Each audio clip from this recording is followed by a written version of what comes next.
एक किसान और भगवान की कहानी। एक बार एक किसान परमात्मा से बड़ा नाराज हो गया। कभी बाढ़ आ जाए, कभी सूखा पड़ जाए, कभी धूप बहुत तेज हो जाए, तो कभी ओले पड़ जाए। हर बार कुछ ना कुछ कारण से उसकी फसल थोड़ी खराब हो जाए। एक दिन बड़ा तंग आकर उसने परमात्मा से कहा, देखिए प्रभु, आप परमात्मा हैं, लेकिन लगता है आपको खेती बाड़ी की ज़्यादा जानकारी नहीं है। एक प्रार्थना है कि एक साल मुझे मौका दीजिए, जैसा मैं चाहूँ वैसा मौसम हो, फिर आप देखना मैं कैसे अन्न के भंडार भर दूंगा। परमात्मा मुस्कुराए और कहा, ठीक है, जैसा तुम कहोगे वैसा ही मौसम दूंगा, मैं दखल नहीं करूंगा।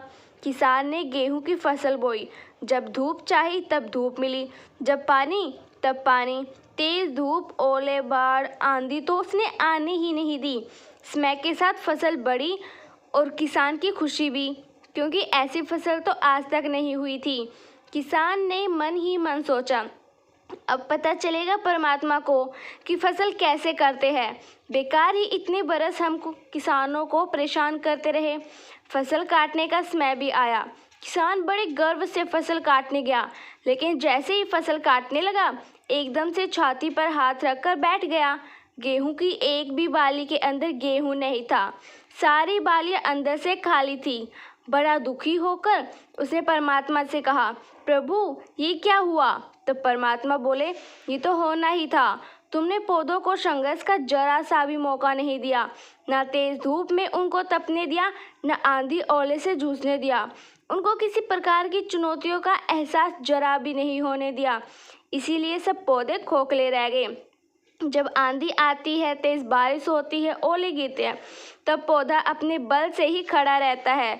वो अपना अस्तित्व बचाने का संघर्ष करता है, और इस संघर्ष से जो बल पैदा होता है वो ही उसे शक्ति देता है, ऊर्जा देता है, उसकी जीवंतता को उभारता है।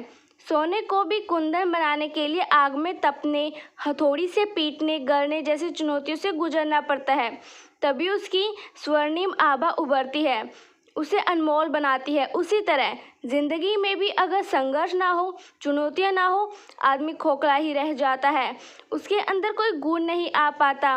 ये चुनौतियां ही है जो आदमी रूपी तलवार को धार देती है, उसे सशक्त और प्रखर बनाती है। अगर प्रतिभाशाली बनना है तो चुनौतियां तो स्वीकार करनी ही पड़ेगी, अन्यथा हम खोखले ही रह जाएंगे। अगर ज़िंदगी में प्रखर बनना है, प्रतिभाशाली बनना है, तो संघर्ष और चुनौतियों का सामना तो करना ही पड़ेगा। उम्मीद है आपको यह कहानी पसंद आई होगी।